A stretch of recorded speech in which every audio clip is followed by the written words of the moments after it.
আসসালামু আলাইকুম, কেমন আছেন সবাই? আশা করি ভালো আছেন। আলহামদুলিল্লাহ, আমিও অনেক ভালো আছি। তো আজকে আমি আর পুষ্প সিলেটি ওই মেয়েটির সঙ্গে বাইরে বের হয়েছিলাম। বাইরে বের হওয়ার একটি কারণ, আমি একটু কেনাকাটা করব আর পুষ্পর কিছু কসমেটিকের জিনিস কেনা লাগবে, এজন্য ওকে সঙ্গে করে নিয়ে বের হলাম। আজকে এই প্রথম সৌদি আরবে এসে দাম্মামের কসমেটিকের দোকানগুলোতে যাব। আর আমি যাকে সঙ্গে করে নিয়েছি এ হচ্ছে সিলেটের একটি মেয়ে। আমি আপনাদের আগেই বলেছি এখানে ফ্যামিলি রুমে তারা থাকে। আর যেহেতু তার হাজব্যান্ড এখানকার বড় সুপার মার্কেটের ক্যাশিয়ার ম্যানেজার, আর এখানকার অনেক কিছুই চিনে, তার জানাশোনা আছে।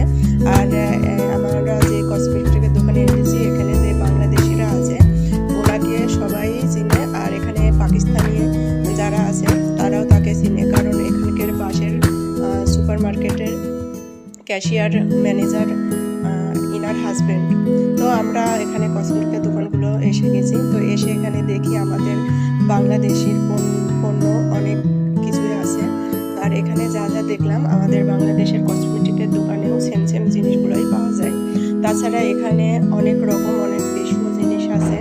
তো আমি পুষ্প আর এখানকার যে মেয়েটাকে সঙ্গে করে নিয়ে গেছি, আমরা তিনজন মিলে কেনাকাটা করার আগে আমরা সব কিছু সুন্দরভাবে দেখতেছিলাম, কারণ এখানে বিভিন্ন দেশের বিভিন্ন আইটেমের পণ্য পাওয়া যায়।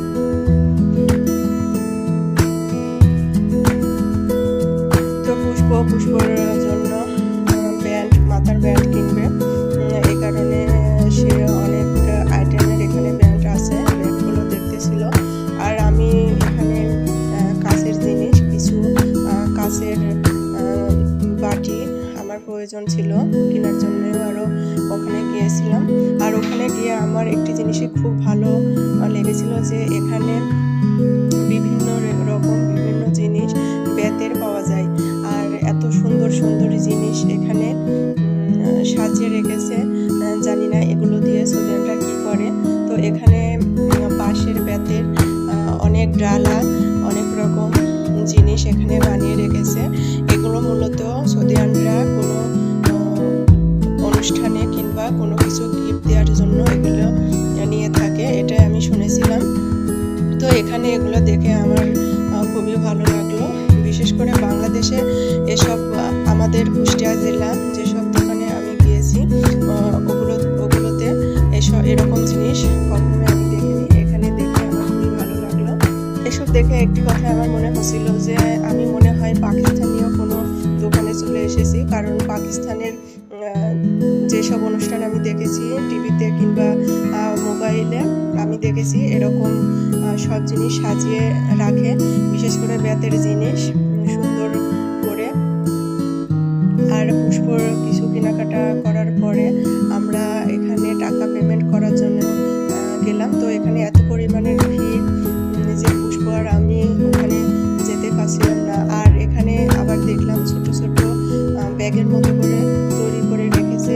আর এখানকার যতগুলো সুপার মার্কেটে আমরা গিয়েছি, প্রত্যেকটা সুপার মার্কেটে দেখেছি বেশিরভাগ ক্যাশিয়ার টাকা যারা পেমেন্ট নেয়, বিশেষ করে এখানে ক্যাশিয়ারের জায়গায় যারা থাকে তারা সৌদিয়ান মহিলা। আর খুব কম সুপার মার্কেটে দেখেছি ছেলেরা থাকে, বেশিরভাগ মেয়েরাই থাকে। তো আমার মেয়ে প্যান্ট নিয়ে আর আমি কিছু জিনিস দিয়েছিলাম, সেটির পেমেন্ট আমি আগে করে দিয়েছিলাম। পরে পুষ্পর জন্য চুলের ব্যান্ড নেওয়ার পরে টাকা পেমেন্ট করতে পুষ্প অনেকক্ষণ যাবে দোকানে দাঁড়িয়েছিল। তো তারপরে পুষ্প ছোট বলে ওর টাকার পেমেন্ট আগে নিয়েছিল।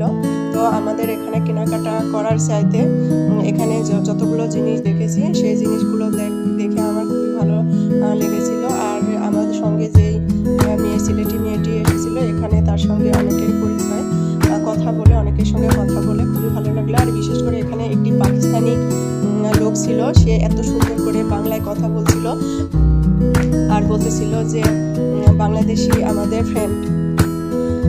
তো যাই হোক, আমাদের কেনাকাটা শেষে আমরা বাড়ি বের হয়ে আসলাম। আর পুষ্পর ব্যান্ডগুলো দেখতে এত সুন্দর লাগতেছিল, এই জন্য 3টা ব্যান্ডই একসঙ্গে নিয়ে নিয়েছি।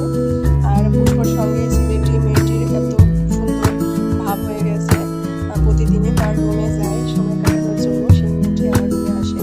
তো যাই হোক, আজ এই পর্যন্ত।